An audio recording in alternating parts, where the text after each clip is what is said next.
संक्षिप्त में ही इतनी उत्तर दे सकता हूँ कि वो पकड़ा गए हैं और अभी सब अरेस्ट कर लिए गए हैं और वो वरिष्ठ अधिकारी के अंदर कस्टडी में है। पूरी जानकारी मैं नहीं दे सकता क्योंकि हम आर्मड से हम अपने जवानों की अभी समीक्षा कर रहे हैं कहाँ पे कैसा क्या हुआ नहीं हुआ। तो आप महाकाल मंदिर कैसे आए थे? अब महाकाल मंदिर मेरे जवानों ने बताया फोन करके कि यहाँ पर ऐसा ऐसा है जो आपकी ड्यूटी है महाकाल? हाँ, महाकाल पर मेरी।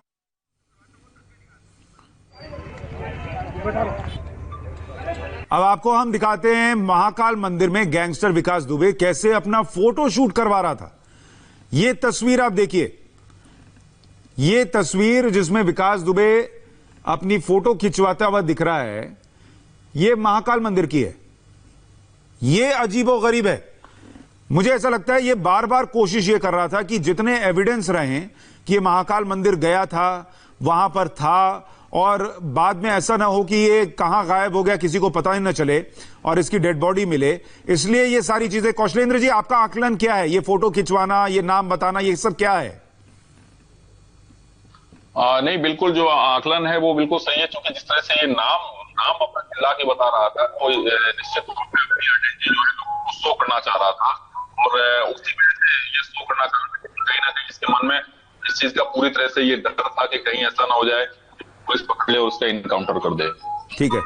मैं बात ये जो फोटो शूट की आप बात जी बोल फोटो शूट की जो आप बात कर रहे हैं, तो हो सकता है, लेकिन ऐसा नहीं है। ये फोटो जो दिख रही है वो हो सकता है ये चलने फिरने के नहीं जो है वो किसी के द्वारा खींचा गया हो।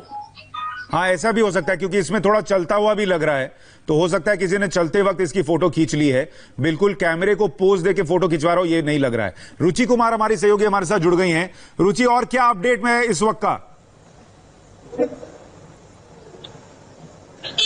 देखिए, यही है कि महाकाल मंदिर में ये पकड़ा गया है विकास दुबे, और पुलिस का ये कहना है कि जिस तरह से इसके साथियों की ताबड़तोड़ मुठभेड़ में मारे जा रहे थे, पकड़े जा रहे थे।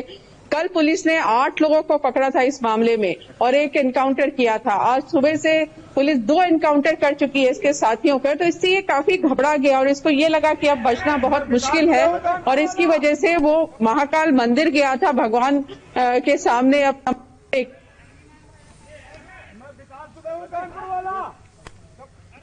लिया और पुलिस को सूचना दी और वहां से ये पकड़ा गया है। तो बहरहाल यूपी पुलिस इसको नहीं पकड़ पाई, लेकिन बड़ी राहत की खबर है यूपी पुलिस और एसटीएफ के लिए और सरकार के लिए कि इतना बड़ा बदमाश जिसको इतने दिनों से ढूंढा जा रहा था, जिसने 8 पुलिस वालों को इस बेरहमी से कत्ल कर दिया था, वो अब पकड़ में आ गया है। सुशांत, रुचि, अब यहां से आगे की प्रक्रिया क्या है? यहां से यूपी से टीम जाएगी उसको लेने के लिए या मध्य प्रदेश की पुलिस उसे लेकर यहां आएगी? नहीं, देखिए, क्योंकि मामला कानपुर में थाने में दर्ज है, शिवली थाने में, तो वहां से टीम जाएगी वहां पे उज्जैन में और वहां कोर्ट में इसको पेश किया जाएगा। वहां पे इसकी ट्रांजिट रिमांड ली जाएगी। अब जितने दिन की भी ट्रांजिट रिमांड वहां से मिलती है उसके बाद लाकर इसको कानपुर की कोर्ट में पेश किया जाएगा, इसका मेडिकल कराया जाएगा और फिर इससे पुलिस पूछताछ करेगी। सुशांत, इस तरह की पूरी कार्रवाई है। और अगर आप एक बात आपको और बता दें कि जो इसका गांव है विक्रू, वहां आज थोड़ा माहौल फर्क होगा क्योंकि अभी तक हम ये देखते थे उसने 8 पुलिस वालों को मारा, इसका पूरा घर पुलिस ने गिरा दिया, इसकी सारी गाड़ियां तोड़ दी, लेकिन गांव में इसकी दहशत अभी भी बरकरार थी। लोग डरे हुए थे कि कहीं जैसे पहले सारे अपराध करके ये वापस आ जाता था तो कहीं फिर से वापस ना आ जाए। तो लोग कुछ भी बोलने से डर रहे थे कि अगर हम कुछ बोले और फिर ये वापस आ जाए तो हमारा मर्डर कर देगा। एक बहुत बुजुर्ग आदमी थे, करीब 70-75 साल के, वो परसों हम उनसे बात कर रहे थे तो आंसुओं से रो रहे थे, डर के मारे उनके आंखों से आंसू निकल रहे थे कि नहीं, ये विकास फिर से बच के आ जाएगा। एक महिला थी, वो कह रही थी कि नहीं, विकास फिर से बच के आ जाएगा और हमें छोड़ेगा नहीं। तो आप समझ सकते हैं कि किस तरह की दहशत इसके गांव में, इसके इलाके में थी, जिससे अब लोग राहत की सांस लेंगे। सुशांत, दहशत तो अभी सारी विकास दुबे के अंदर भरी दिख रही है। जब उसे वो थप्पड़ पड़ता है, जब उसके गांव वाले ये वीडियो देखेंगे तब उन्हें समझ में आएगा कि विकास दुबे की असली हैसियत क्या है। रुचि, एक बात और बताइए, हमने देखा मध्य प्रदेश के मुख्यमंत्री शिवराज सिंह चौहान ने बाकायदा ट्वीट करके इस पर अपना रिएक्शन दिया है। उत्तर प्रदेश के मुख्यमंत्री का कोई रिएक्शन, कोई जानकारी वहां से?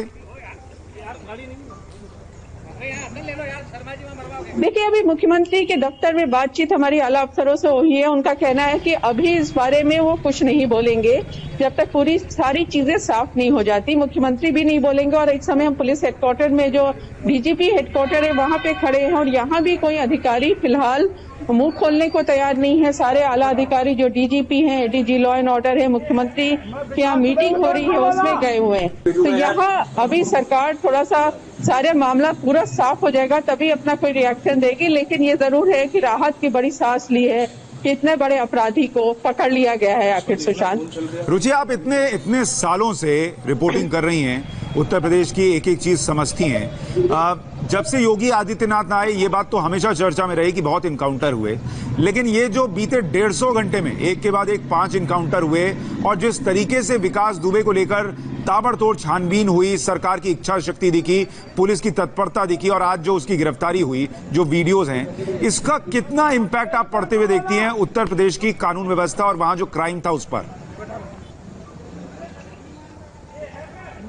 देखिए, इसका पहला इम्पैक्ट तो विकास दुबे पे ही दिखाई दे रहा है कि वो दहशत में आ गया। उसको लगा कि अब उसके सामने बचने का कोई रास्ता नहीं बचा है, इसलिए वो मंदिर गया और जिस तरह से वो चिल्ला चिल्ला के कह रहा है मैं विकास दुबे हूँ, वो दिखाता है कि कितना ज्यादा डरा था। जो अपराधी पुलिस के हाथ नहीं आ रहा था, जिसके ऊपर 60 मुकदमे थे, उसको कोई सजा होती थी, वो बाहर आ जाता था, तो उसके मन में दहशत हो गई है कि अब वो बच नहीं सकता, इसलिए वो चिल्ला रहा है। तो एक सीधा असर तो आप ये देख रहे हैं, जिस तरह से घर उसका ढहाया था पहले दिन, जब घटना के दूसरे दिन, तो वो भी एक तरह का मैसेज देने के लिए था कि तुम जो अपराधी जो अपने को ऐसा समझता है कि उसका कोई कुछ बिगाड़ नहीं सकता, उसको एक तरह का मैसेज देने के लिए था कि देखो हमने तुम्हारा इतना आलीशान जो घर था, जो इतनी बड़ी बड़ी महंगी महंगी करोड़ों की गाड़ियां थी, वो सब हमने गिरा के चकनाचूर कर दिया।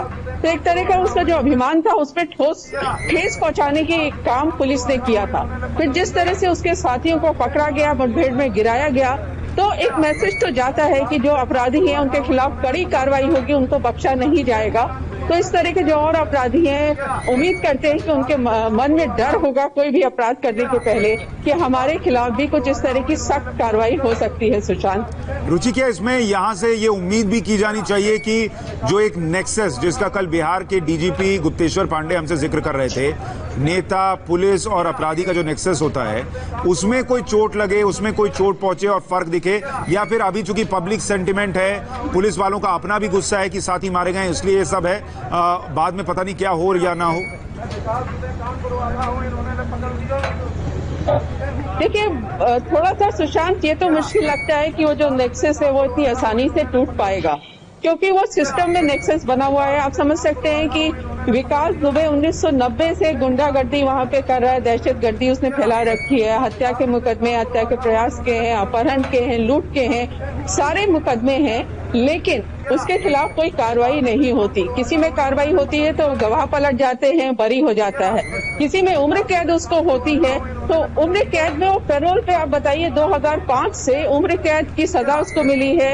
एक वहाँ के प्रिंसिपल और मैनेजर दोनों थे, वो उनको मारने का, हत्या का ये इसको दोष हो गया, लेकिन ये पैरोल पे 2005 से घूम रहा है। आप समझ लीजिए ऐसा कैसे हो सकता है। तो कहीं ना कहीं सिस्टम में गड़बड़ियां हैं जिनको सही करना होगा, और एक ही घटना से वो सही हो जाएगी ऐसा मुश्किल लगता है, क्योंकि जिस तरह से आप इस मामले में देखेंगे पुलिस की और इसकी किस तरह की गठजोड़ था, किस तरह से ये दोनों लोग मिलके काम करते थे, तो वो जो नेक्सस है जो अपराधियों का और पुलिस वालों का और नेताओं का, जब नेता चुनाव लड़ते हैं तो उनको हर तरह के लोगों की जरूरत होती है, इस तरह के गुंडों की भी जरूरत होती है। जाति की जो बात हम करते हैं कि जाति का वोट चाहिए होता है, तो जाति का जो नेता होता है वो चाहे जितना बड़ा गुंडा हो, जितना बदमाश हो, उसको नेता अपने साथ ले लेता है चुनाव जीतने के लिए। तो ये जो नेक्सस है ये टूटेगा, ये थोड़ा मुश्किल लगता है। रुचि, जब हम अब इसमें दो बातें जो आपने जवाब दी, पहले हिस्से पर आते हैं। जब हम ये कहते हैं कि जाति का फैक्टर है, वो जाति का फैक्टर क्या अभी भी 150 घंटे में काम कर रहा है? क्या लोगों के अंदर ऐसा भी रिएक्शन है कि जो लोग मारे जा रहे हैं वो एक खास जाति के हैं, उनके प्रति कोई संवेदना भी लोग व्यक्त कर रहे हैं, या लोगों को लग रहा है कि जो हो रहा है वो ठीक हो रहा है, ऐसे अपराधियों के साथ ऐसा ही होना चाहिए? देखिए, दोनों बातें सुशांत। ज्यादा तादाद उन लोगों की है जिनके मन में गुस्सा है कि आखिर एक अपराधी ऐसे कैसे पुलिस वालों को, 8 पुलिस वालों को मार सकता है। कैसे एक डिप्टी एसपी का गला काट सकता है, उसका पैर कुल्हाड़ी से काट सकता है, पुलिस वालों को इतनी बेरहमी से मार सकता है। ये गुस्सा एक जगह है, उसमें जाति फैक्टर नहीं आ रहा। लेकिन कुछ लोग ऐसे हैं जिनको जाति दिखाई दे रही है इसमें, कि एक जाति के उसको क्यों टारगेट किया जा रहा है, वो जाति के हथियार नहीं उठा सकती है, उसका काम सिर्फ ज्ञान देना है। तो इस तरह के कुछ लोग हैं, लेकिन ये कुछ लोग बहुत बड़ा सवाल पैदा करते हैं समाज के लिए कि इतने बड़े अपराधी को आखिर वो कैसे सपोर्ट कर सकते हैं। जिस अपराधी ने इतना बड़ा अपराध किया हो, 8 पुलिस वालों को मार दिया हो इतनी बेरहमी से, आखिर उसको कैसे सपोर्ट किया जा सकता है।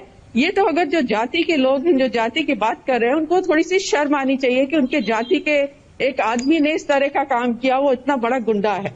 लेकिन थोड़े लोग अभी भी समाज में दिख रहे हैं जो जाति के नाम पर उसके साथ खड़े दिखाई दे रहे हैं। सुशांत, देखिए, लोगों को एक बात तो समझनी होगी, आप जाति की बात करते हैं, आपको यह देखना होगा कि इस एक व्यक्ति ने कितने लोगों के नाम के आगे स्वर्गीय लगा दिया। आप उसके नाम के बाद कौन सा सरनेम लगा ये देख रहे हैं, उसकी वजह से कितनों के नाम के आगे स्वर्गीय लग गया ये सोचा आपने? कितनों के बच्चे जो हैं वो अनाथ हो गए ये सोचा आपने? कितनों के घर में खाने पानी पीने की मुश्किल हो गई क्योंकि जो कमाने वाला था वही मारा गया? कितने लोग दहशत में जिए, कितने लोग डर डर के कई काम जो कर सकते थे वो नहीं कर पाए, वो सोचा आपने? और आप सरनेम देखते हैं, ये नहीं देखते कि उसकी वजह से कितनों के जो परिवार में दिक्कतें आई, वो भी आपको सोचना होगा। लेकिन रुचि, जब हम ये सारी बातें कर रहे हैं और हम ये एक कोशिश करते हैं समझने की कि क्या दूसरा विकास दुबे इस पूरे घटनाक्रम के बाद तो पैदा नहीं होगा। आपने कहा पुलिस है, अपराधी है, उसकी बात हम समझ गए, दोनों पे एक्शन दिखा। जो पॉलिटिकल कनेक्शन था उस पर बीते 150 घंटे में कुछ होता दिखा है क्या? देखिए, वो तो बहुत मुश्किल है सुशांत। जो पूरा सिस्टम है, जिस तरह से चुनाव होता है, जिस तरह से इलेक्शन में विधायक और एमपीज चुने जाते हैं, उसमें जाति समीकरण, जहां तक यूपी और बिहार की बात है, वो जाति समीकरण बहुत ज्यादा मायने रखते हैं। जब कोई भी पार्टी टिकट देती है, जिस भी इलाके से टिकट देती है, पूरा एक कैलकुलेशन किया जाता है, एक चार्ट बनाया जाता है कि कितना इस जाति का वोट है, कितने यहाँ ब्राह्मण है, कितने दलित हैं, कितने मुस्लिम हैं, कितने कास्ट हैं। तो ये सारा एक पूरी लिस्ट बनाई जाती है और उसके हिसाब से उम्मीदवार का चयन होता है। ये देखा जाता है कि अपनी जाति में उसका कितना होल्ड है। तो ये जो सिस्टम है चुनाव का, कि जाति के हिसाब से लोग आज के टाइम पे भी 2020 में भी वोट देने जाते हैं। ये नहीं देखते हैं कि कैंडिडेट काम करेगा, उनके लिए काम करेगा, प्रदेश के लिए काम करेगा, देश के लिए काम करेगा, इलाके का विकास करेगा, ये सब नहीं देखते हैं, जाति पे वोट करते हैं। तो जब तक ये बंद नहीं होगा, ये आदमी समझदार नहीं होगा लोकतंत्र में कि हम जब वोट देने जा रहे हैं तो हमें जाति नहीं देखना चाहिए, आदमी देखना चाहिए कि वो कितना काम करने वाला है, तब तक ये जो नेता और अपराधियों का गठजोड़ है वो खत्म होता फिलहाल नजर नहीं आता है। सुशांत, बिल्कुल, देखिए, ये बड़ा बड़ा मैसेज तो है, लेकिन बड़ी उपलब्धि तब होगी जब वो नेक्सस टूटेगा और दूसरा विकास दुबे पैदा ना हो। इसको सुनिश्चित करने के लिए सारे कदम उठाए जाएंगे। हमारे साथ अजय जी भी जुड़ गए हैं, जो उस दिन उस एनकाउंटर में घायल हुए थे। अजय जी, बहुत स्वागत इंडिया टीवी पर आपका। आपका पहला रिएक्शन क्या था जब आपने विकास दुबे की गिरफ्तारी की खबर सुनी?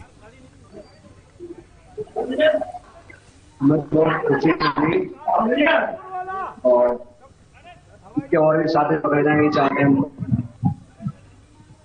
जल्द से जल्द इसकी जितने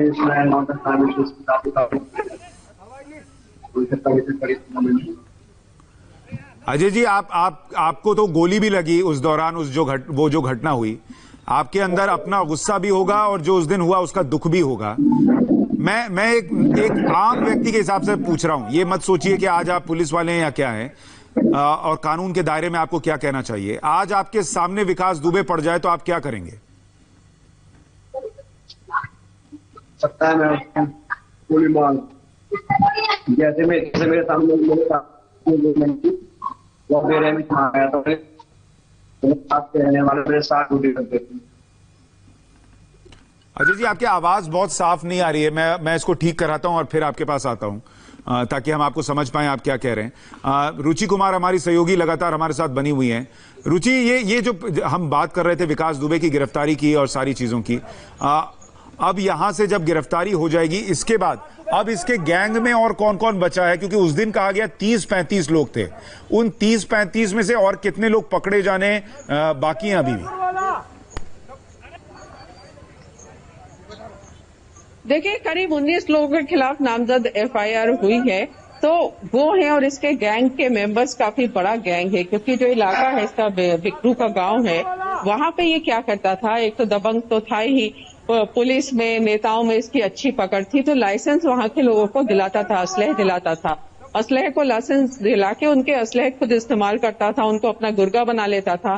तो बड़ी तादाद में बिकरू गांव के आसपास के लोग, कानपुर के लोग, उसके आसपास, क्योंकि वो ब्राह्मण बाहुल इलाका है पूरा बिठूर का, तो काफी लोग इसके अंडर में काम करते थे। लेकिन ये अकेला, एक तरह से आप कह सकते हैं अकेला डॉन था। तो इसके जाने के बाद जो लोग बचे भी हैं उनका अब कोई अस्तित्व नहीं है, और उम्मीद ऐसी की जा रही है कि पुलिस उनको एक एक करके पकड़ लेगी। तो अब इसका गैंग तो नहीं रहेगा, ये तो बिल्कुल साफ है। सुशांत जी, रुचि, हम चाहेंगे आप हमारे साथ बनी रहें। यूपी के जिस गैंगस्टर विकास दुबे को पुलिस बीते 7 दिन से ढूंढ रही थी, जो विकास दुबे 8 पुलिसकर्मियों की हत्या का आरोपी है, वो विकास दुबे 150 घंटे बाद आखिरकार पुलिस के हत्थे चढ़ गया है। विकास दुबे को आज सुबह मध्य प्रदेश के उज्जैन से गिरफ्तार किया गया। विकास दुबे उज्जैन में महाकाल मंदिर पहुंचा था पूजा अर्चना करने, जहां उसे पुजारियों ने पहचाना और पुलिस को खबर दी। इसके बाद विकास दुबे को गिरफ्तार किया गया। अब उसे कानपुर लाया जा रहा है, यह जानकारी मिल रही है।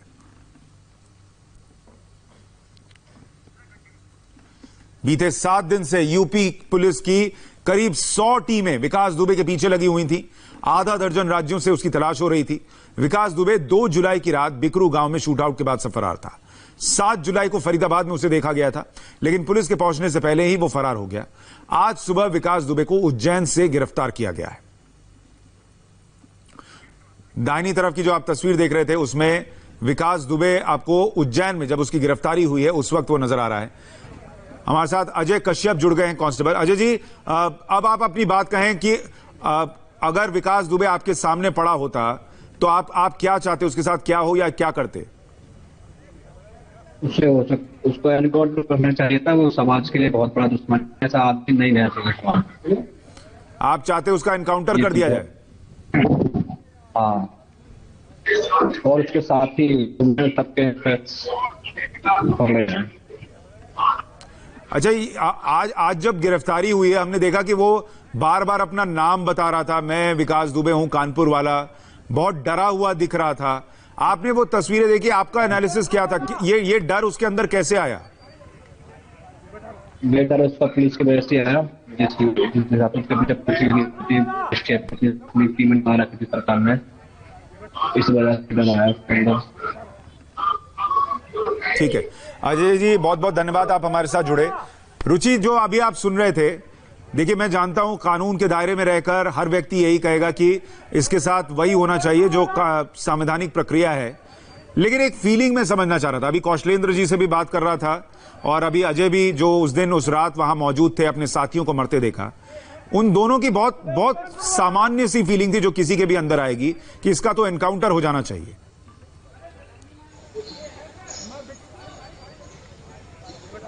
हाँ, देखिए, जिन पुलिस वालों को इसने बेरहमी से मारा है, उनके जो परिवार वाले हैं, उनमें से बहुत सारे ये चाहते हैं कि जो बेरहमी इसने पुलिस वालों के साथ दिखाई वो ही विकास के साथ होनी चाहिए। लेकिन पुलिस अपने हिसाब से काम करती है और पुलिस का कहना है कि जो भी कानून का जो भी राज है यहाँ पे, और जो कानून इसको सजा देगा वो दी जाएगी। पुलिस हालांकि कहती है कि जब बदमाश भाग रहा था तब हमने मुठभेड़ कर दी। हालांकि मुठभेड़ पे बहुत तरह के सवाल उठते हैं, लेकिन परिवार वाले, जिनके घर वाले शहीद हुए हैं, जिनका पति शहीद हुए हैं, बाप शहीद हुए हैं, भाई शहीद हुआ है, उनमें से बहुत सारे लोग ये मांग कर रहे हैं कि विकास को भी उसी बेरहमी से मारा जाना चाहिए।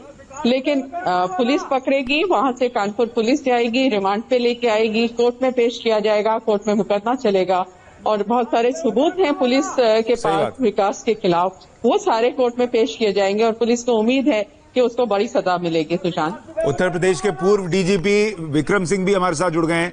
सर, बहुत स्वागत इंडिया टीवी पर आपका। पहली प्रतिक्रिया आपकी, आखिरकार 150 घंटे बाद विकास दुबे पकड़ा गया।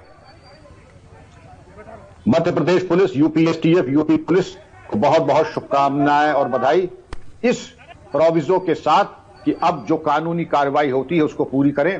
प्रदेश और देश कुर्बानी मांग रहा है, कुर्बानी मांग रहा है आईएएस, आईपीएस, राजनेता, बिजनेसमैन, जिन्होंने इसके अंदर प्राण ऊर्जा फूकी थी अब उनका हिसाब लेने का वक्त आ गया है, क्योंकि अगर आज आप नहीं करेंगे तो उन शहीदों के खून का आप मजाक बनाएंगे। उन शहीदों के खून की कसम है कि अब प्रमाद न करके उनको भी वहीं पहुंचाइए जहां विकास दुबे। विक्रम जी, मैंने 2 पुलिस वालों से सवाल पूछा जो उस दिन एनकाउंटर में थे, जिनको गोली लगी, कि अगर कानूनी दायरों को, जो संवैधानिक प्रक्रिया है उसको भूलकर एक सामान्य नागरिक की तरह उनसे यह पूछा जाए कि विकास दुबे के साथ क्या होना चाहिए, तो उनको क्या लगता है। वही आपसे पूछता हूं सर, आपके हिसाब से इसके साथ क्या होना चाहिए? देखिए, अनुशासन, भावनात्मक तरीके से बात करना पूर्व पुलिस अधिकारी को या सर्विंग पुलिस ऑफिसर को शोभा नहीं देता है। हमारे यहां कानून है, कानून के अनुसार ही दंड की प्रक्रिया निर्धारित की जाती है, लेकिन दंड तत्परता के साथ निश्चित होना चाहिए। और आप ये देख लीजिए कि पूरे विकल्प पुलिस के पास मौजूद हैं। मैंने आपकी उसी शो में बहुत कुछ कहा था, आज मैं नहीं कहूंगा क्योंकि गिरफ्तार हो चुका है, गलत संदेश जाएगा। लेकिन विकास दुबे ने अगर कोई नाजायज और बेजा हरकत की तो पुलिस के तर्कस पे सारे हथियार हैं। होम्योपैथी से लेकर बाईपास सर्जरी तक का समस्त इलाज की व्यवस्था की जा सकती है। क्योंकि सर, जब हम ये कहते हैं कि उसको कानूनी प्रक्रिया के तहत सजा हो, बहुत सारे लोगों के मन में एक सवाल है। रुचि हमारी सहयोगी बता रही थी 2005 में उसको उम्र कैद हुई एक मर्डर केस में सर, और 2005 से वो व्यक्ति पैरोल पर है, बाहर था। यह संभव नहीं था किसी और के लिए।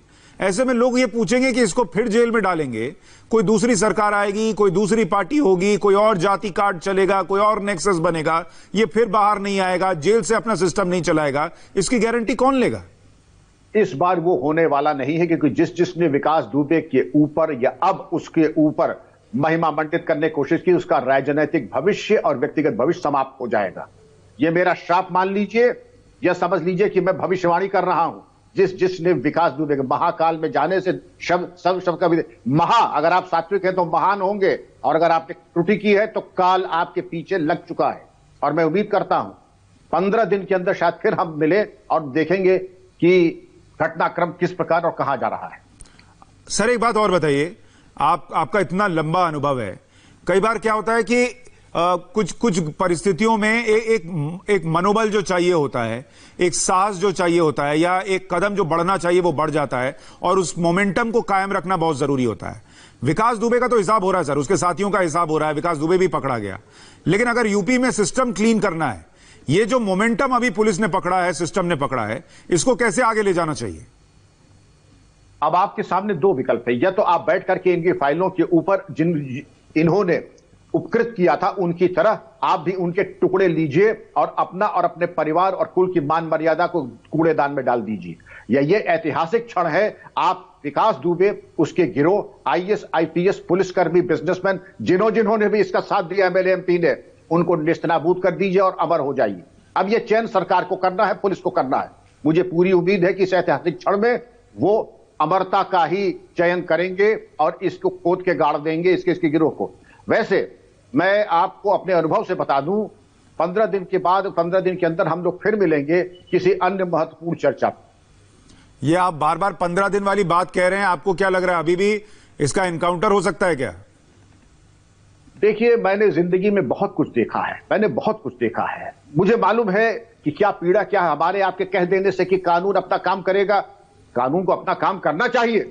सबके मानवाधिकार बहुत ही अक्षुण्ण हैं और पवित्र हैं, लेकिन हमारे आपके चाहने से तो नहीं होता है।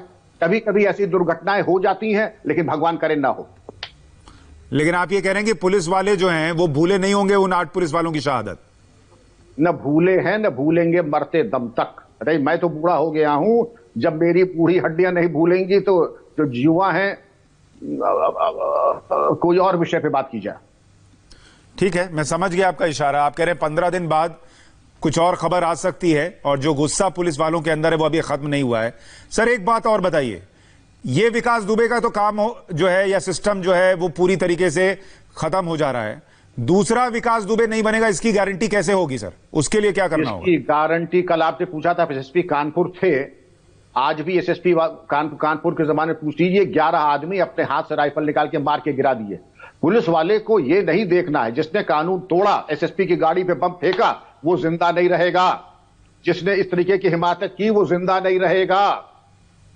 आप अगर इसकी चिंता करें कि आपको सरकार ने एसी कमरा, एसी गाड़ी, एसी दफ्तर और पूरी प्रतिष्ठा दी है, तो आपसे कुछ उम्मीद गरीब देश की जनता उम्मीद करती है, कर्तव्य पूरा करें। जिस बात की तनख्वाह करती है वो नमक हलाली अदा करें, उसके साथ नमक हलाली न करें जो गैंगस्टर और अपराधी हैं। बड़ी बात कह रहे हैं सर आप। हमारे साथ गुप्तेश्वर पांडे बिहार के डीजीपी भी जुड़ गए हैं, जिन्होंने बहुत मुखरता से आवाज उठाई इस सिस्टम को क्लीन करने के लिए क्या करना चाहिए उस पर बात की। गुप्तेश्वर पांडे जी, बहुत स्वागत इंडिया टीवी पर आपका। विकास दुबे पकड़ा गया, पहला रिएक्शन आपका। नमस्कार। मैं कह रहा हूं मध्य प्रदेश पुलिस को सलाम करता हूं और उत्तर प्रदेश की पुलिस को भी सलाम करता हूं कि यह पकड़ा गया। मेरा रिएक्शन यह है कि अब उत्तर प्रदेश पुलिस को स्पीडी ट्रायल करा करके डे टू डे बेसिस पर और 4 महीना के अंदर इसको अंतिम मुकाम तक पहुंचाना चाहिए। ऐसे गैंगस्टर को फांसी की सजा होनी चाहिए, इससे कम कुछ नहीं, और ये होगी। और उससे पूरे देश में एक जबरदस्त मैसेज जाएगा। दूसरा मैं कह रहा हूं कि जात के नाम पर जो अपराधियों को हीरो बनाते हैं लोग, इस अपराध की संस्कृति को सींचने का काम ये न करें। आम जनता, अपराधी कोई भी हो वो किसी का नहीं होता। इसने जो मारा उसमें 3 जो मरे, 8 में से 3 तो इसी की जाति के थे। वो संतोष शुक्ला की हत्या किया था, इसी की जाति के थे। पांडे जी इसी की जाति के थे। तो आप जात के नाम पर हम पागल की तरह अगर समर्थन करेंगे अपराधियों का, तो अपराध की संस्कृति फैलेगी फूलेगी। ये बात मैं 30 साल से कह रहा हूं, कोई सुन नहीं रहा है। लेकिन अब ये वक्त आ गया है कि पूरे राष्ट्रीय स्तर पर इस पर बहस हो कि अपराध की संस्कृति का सफाया कैसे होगा, और ये जन जागरण से होगा। इसमें आप जैसे पत्रकार, साहित्यकार, विद्वान, सामाजिक कर्ता, राजनीतिक कर्ता और पुलिस के लोग, सारे लोग मिलकर के अपराध की इस संस्कृति के खिलाफ अगर जंग में उतरेंगे तो जरूर कामयाबी मिलेगी। सर, इसमें क्या लोगों को ये करना होगा कि जब वो ये देखते हैं कि किसके नाम के पीछे सरनेम क्या लगा है, वो ये भी देखें कि किसकी इसकी वजह से कितनों के नाम के आगे स्वर्गीय लग गया। क्या हुआ? गुप्तेश्वर, सही बात है। यही अपराध की संस्कृति। लोगों की नसों में इस तरह से जात का जहर पिलाया गया है कि आदमी जात से ऊपर देखता ही नहीं है। मैं तो देखता हूं, प्रैक्टिकल रोज अनुभव है मेरा। थानेदार आया, ब्लॉक में वीडियो आया, कलेक्टर आया, कप्तान आया। पढ़े लिखे लोग सबसे पहले पता करते हैं किस जाति का हाकिम है। अगर अपनी जाति का है, घटिया भी है, चोर है, नालायक है, बेकार है, लेकिन वो अच्छा लगता है। दूसरी जाति का है, निष्पक्ष है, ईमानदार है, काम करने वाला, वो अच्छा नहीं लगता है। तो ये जो हमारे खून में, रगों में ये जात का जहर ओवर पीरियड ऑफ टाइम जो चला गया है, इससे जनता को निकालना होगा, जनता को समझाना होगा कि आदमी की कीमत करना सीखो, जात का नहीं, आदमी का। आदमी हर जात में अच्छे हैं, हर जात में बुरे हैं। जो ईमानदार लोग हैं, जो निष्पक्ष लोग हैं, जो काम करने वाले लोग हैं, उनका समाज में सम्मान होना चाहिए। और जो अपराधी हैं, किसी जाति के हों, किसी मजहब के हों, किसी धर्म के हों, उनके खिलाफ एक ऐसा जन आंदोलन उभरे, एक ऐसा जन आंदोलन उभरे कि अपराधी की ताकत उसकी AK-47 नहीं होती है। अपराधी की ताकत उसकी दौलत नहीं होती है। अपराधी की ताकत उसका जन समर्थन होता है, जो जात के नाम पर उसको मिलता है, मजहब के नाम पर उसको मिलता है, दल के नाम पर जो उसको राजनीतिक समर्थन मिलता है। ये उसकी असली ताकत होती है। वहां चोट करना है, और वहां चोट करने के लिए जन जागरण करना होगा, जनता को समझाना होगा। मुश्किल काम है, टाइम लेगा, लेकिन जनता जिस दिन जाग जाएगी उस दिन बड़े से बड़े अपराधी को एक थानेदार भी हैंडल कर सकता है। गुप्तेश्वर जी, मुझे तो लगता है आज इस वीडियोस को देखकर, आपने भी देखा होगा जो विकास दुबे पकड़ा गया और उसके बाद जो वीडियोस आए हैं, उनको देखकर लोगों को ये समझ में आएगा, अपराधियों को भी और लोगों को भी, कि इनका साम्राज्य कितना सीमित होता है, इनका डर कितना बड़ा होता है। पुलिस वहां इसको जब पकड़ रही है तो चीख चीख कर बता रहा है मैं विकास दुबे हूं, कानपुर वाला, कहीं एनकाउंटर ना हो जाए इस डर से। और पुलिस एक लपड़ पीछे से मारती है, ये उस विकास दुबे को पुलिस मारती है जो पुलिस वालों को मार रहा था। नैतिक बल नहीं होता, आत्मबल नहीं होता, चरित्र बल नहीं होता, क्योंकि मूल्यों के प्रति इनका आग्रह नहीं होता। तो मूल्यों के प्रति जब प्रतिबद्धता समाप्त हो जाती है जब आदमी है, तो उसकी चेतना बहुत नीचे गिर जाती है। और चेतना गिर जाती है तो उसका आत्मबल समाप्त हो जाता है, नैतिक बल समाप्त हो जाता है, चरित्र बल समाप्त हो जाता है। बड़े से बड़े अपराधियों को हमने 33-34 साल में देखा है, गिद्दड़ की तरह और चूहे की तरह मिमियाने लगते हैं जब पकड़ में आते हैं। तो वो बाहर से तो देखते हैं बड़े खूंखार, लेकिन जब मौत का साया जब सामने मंडराता है तो एकदम बिल्ली बन जाते हैं, बिंगी बिल्ली और चूहे की तरह। तो ये इनका नैतिक बल होता है। तो नैतिक बल इनके पास है ही नहीं, चरित्र बल इनके पास है ही नहीं, तो ऊपर से दिखावा है इनके पास, तो उसको भी डर हो गया होगा, निश्चित रूप से डर हो गया होगा। जो जितना पाप करेगा, जितना अत्याचार करेगा, जितना अपराध करेगा, उसका मनोबल उतना कमजोर होता है, आत्मबल उतना कमजोर होता है, और हमेशा सोए में, नींद में भी उसको मौत का डर सताता रहता है। वही इसके साथ भी हुआ है। अब ये 4, 5, 6 महीने जितना वक्त लगे, इसको फांसी के फंदे पर लटकना है, और ये मौत तक, फांसी के फंदे पर लटकने के दिन तक एक रात चैन से सोएगा नहीं। क्रिमिनोलॉजी पढ़िए, आज से इसका वजन घटना शुरू होगा। 25 ग्राम, 50 ग्राम, 75 ग्राम, और आज से 4 महीने के अंदर इसका 10 से 20 किलो तक वजन घट जाएगा। इसको नींद नहीं आएगी, इसको चिड़चिड़ापन होगा, इसकी आंखें लाल लाल हो जाएंगी, और इसके चेहरे पर मौत का खौफ स्पष्ट नजर आएगा। ये अपराधी का होता है, मैंने देखा है, मैंने सीखा है प्रैक्टिकल अनुभव से। ऐसे ही होते हैं ये अपराधी। जी गुप्तेश्वर जी, मैं आपको थोड़ा सा माफी के साथ रोक रहा हूं। पवन नारा के साथ शहीद देवेंद्र मिश्रा जो डिप्टी एसपी थे, उनके भाई जुड़ रहे हैं। पवन, बात कीजिए उनसे पूछिए विकास दुबे की गिरफ्तारी पर उनके क्या भाव हैं, इस वक्त क्या चल रहा है उनके अंदर। जी बिल्कुल, इस वक्त हम आपको बता दें कि हम शहीद के घर पर मौजूद हैं, उनके भाई हमारे साथ हैं। जिस तरीके से विकास दुबे की गिरफ्तारी हुई है, इसको आप कैसे देख रहे हैं? क्या अभी भी आपको लग रहा है कि गिरफ्तारी जिस अंदाज में हुई वो भी पुलिस को चढ़ाने वाली है? देखिए, ऐसा है, ये मेरे भाई थे, हम लोग अभी शोक संतप्त हैं, और पकड़ा गया निश्चित रूप से पुलिस प्रशासन बधाई का पात्र है, और अन्य लोग जो इसकी गिरफ्तारी में दिन रात एक करके लगे हुए, पुलिस प्रशासन तो मेरा परिवार ही है, मैं उन सबका धन्यवाद अदा करता हूं। और बस सिर्फ इतना कहना चाहता हूं, किस अंदाज में गिरफ्तारी हुई, क्या हुआ, और कहाँ क्या योजना रही और कौन सरपरस्त रहे, इन सब बातों की खोजबीन करना मीडिया का काम है। हम लोग तो अपने दुख में ही डूबे हुए हैं। आप लोगों को पता लगाना चाहिए कि कौन लोग इसके सरपरस्त थे जिनकी वजह से ये 12 घंटे में फरीदाबाद से महाकाल के उज्जैन पहुंच जाता है, और ऐसी कौन सा तरीका है गिरफ्तारी का जहां कैमरामैन ले जाकर के गिरफ्तारी करवाई जाती है। तो कुछ तो आपको क्या सभी को लगता है कि ये सुनियोजित है।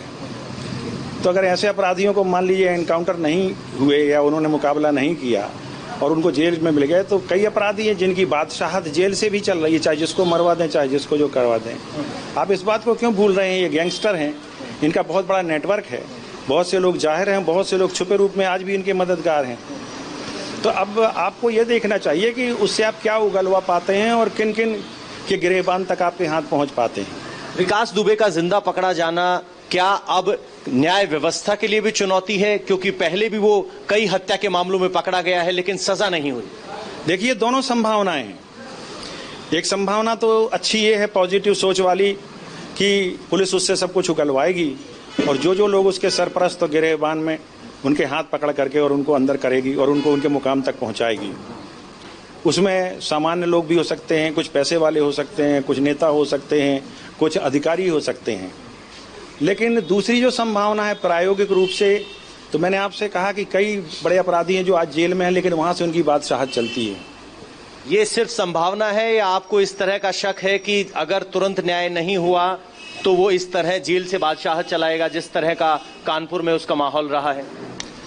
अब इसको तो आप लोग मुझसे ज्यादा जानते हैं, मैं तो अभी आया हूं, लेकिन आप लोग जानते हैं कि इस व्यक्ति ने, जिसने थाने में राज्य मंत्री स्तर के मंत्री का कत्ल किया और बेदाग छूट गया, तो अब यहाँ मेरी टिप्पणी व्यर्थ है।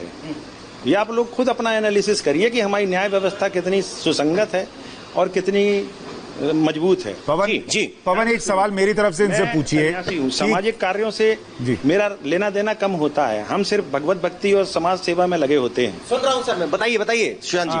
पवन, एक सवाल इनसे ये पूछिए कि जो इनके भाई के साथ हुआ, वो सब देखने के बाद, उस दर्द को झेलने के बाद, क्या ये चाहते थे कि विकास दुबे इसी तरीके से जिंदा पकड़ा जाए और न्यायिक प्रक्रिया से गुजरे, या ये चाहते थे कि उसका एनकाउंटर हो जाए?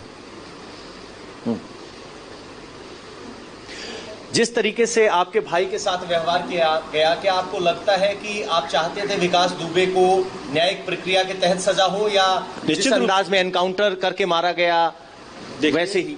देखिए, मैं न्याय व्यवस्था पे पूरा भरोसा रखता हूँ, मुझे पुलिस विभाग पर पूरा भरोसा है, और उससे भी ज्यादा मुझे अपने आराध्य हनुमान जी। मैं आपको थोड़ा सा रोक रहा हूं पवन। शिवराज सिंह चौहान कुछ कह रहे हैं, वो सुनवा देते हैं।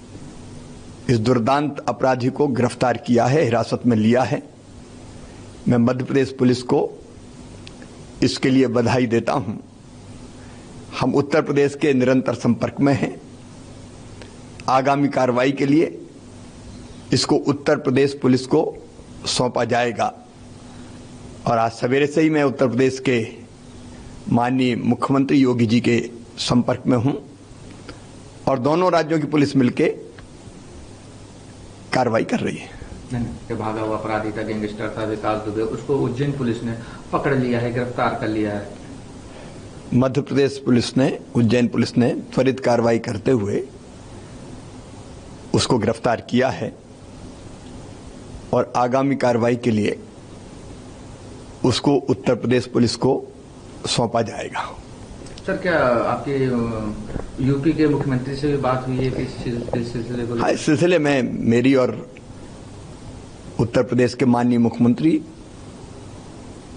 श्रीमान योगी आदित्यनाथ जी से चर्चा हुई है और दोनों राज्यों में तालमेल है। सर, मध्य प्रदेश के मुख्यमंत्री को आप सुन रहे थे, शिवराज सिंह चौहान, और वो ये कह रहे थे कि दोनों राज्यों के बीच तालमेल है। गुप्तेश्वर पांडे हमारे साथ बिहार के डीजीपी बने हुए हैं। सर, एक बात बताइए, अभी आप सुन रहे थे शहीद के भाई को और वो ये कह रहे थे कि ये विकास दुबे पकड़ा गया, ये अच्छी बात है, लेकिन वो ये भी चाहते हैं कि अगर पूरा न्याय मिलना है तो हर एक व्यक्ति जिसने उसे विकास दुबे बनाया है, चाहे वो आम व्यक्ति हो, पैसे वाला हो, नेता हो, उन सबको भी पकड़िए, उन पर भी कार्रवाई कीजिए, तब तो असली न्याय मिलेगा। वही बात तो मैं कह रहा हूं, वही बात तो मैं भी कह रहा हूं। जब मैं अपराध की संस्कृति के बात कहता हूं तो उसमें ये सारी बातें शामिल हैं कि अपराध की संस्कृति का मतलब अपराधी को जब जन समर्थन मिलता है तो उसकी ताकत बढ़ती जाती है, उसके प्रभाव क्षेत्र का विस्तार होता जाता है। जैसे जैसे प्रभाव क्षेत्र का विस्तार होता जाता है वैसे वैसे उसके साथ विभिन्न तरह के लोग जुड़ते जाते हैं। उसमें राजनेता भी हैं, सामाजिक कार्यकर्ता भी हैं, पुलिस के लोग भी हैं, बड़े बड़े लोग उसके साथ जुड़ते जाते हैं। उसका कुनबा बहुत बड़ा होता जाता है। हर जगह उसके समर्थक, उसके सूचना देने वाले, उनको सहयोग करने वाले, उनकी मदद करने वाले, उन लोगों की संख्या में विस्तार होता जाता है। तो ये बहुत बड़ा रैकेट बन जाता है। तो इतना आसान नहीं है, लेकिन जो प्रमुख उसके सहयोगी हैं, चाहे वो खादी में हो, चाहे खाकी में हो, चाहे इस पैसे में हो, उस पैसे में हो, जहां भी हो, जो उसके आपराधिक कृत्यों में सहयोग करते रहें, उसको बचाने में उसकी मदद करते रहें, ऐसे लोगों के खिलाफ ठोस साक्ष्य संकलित करके, और अगर प्रभावकारी कार्रवाई नहीं होगी तो एक विकास दुबे की बात तो है ही नहीं। वो तो एक प्रतीक है, अपराध की संस्कृति का एक फल है वो, और ऐसे बहुत फल हैं पेड़ों पर। तो अपराध की संस्कृति तो एक वृक्ष है जिससे वो फल निकलते हैं। तो वो तो एक एक टोकन है, सिंबॉलिक है विकास दुबे। क्या उत्तर प्रदेश में एक विकास दुबे है और नहीं अपराधी हैं क्या? एक से एक अपराधी में किसका किसका नाम लूं? हर जात में है, हर कौम में है, हर मजहब में है। आज विकास दुबे इसलिए सुर्खियों में है कि उसने 8 पुलिसकर्मियों की हत्या की। तो ऐसे सारे लोगों को चिन्हित करके सारे लोगों के बाद प्रभावकारी कार्रवाई हो तो पूरे देश में इसका जबरदस्त मैसेज आएगा। और इसीलिए मैं कह रहा हूं कि राष्ट्रीय स्तर पर इस पर बहस की जरूरत है और हमारे राजनेता इसमें बहुत बड़ी भूमिका अदा कर सकते हैं, बहुत बड़ा रोल प्ले कर सकते हैं, क्योंकि पूरी ताकत तो उनके हाथ में होती है। वो चाह दें तो जनता भी उनके साथ हो जाएगी, आप जैसे पत्रकार भी हो जाएंगे, विद्वान बुद्धिजीवी तो कब का चाहते हैं। हम सब लोग मिलकर के अगर पहल करेंगे तभी ये लड़ाई बहुत लंबी है, बहुत कठिन है और बहुत जटिल भी है। बहुत पेच है इसमें, इतना आसान नहीं है जितना हम लोग बोल रहे हैं, जितना आप सुन रहे हैं, जितना हम बोल रहे हैं। बहुत पेच है इसमें, बहुत दांव पेच है और बहुत रिस्क है। रिस्क मतलब जान का नहीं, स्टेक्स हैं लोगों के।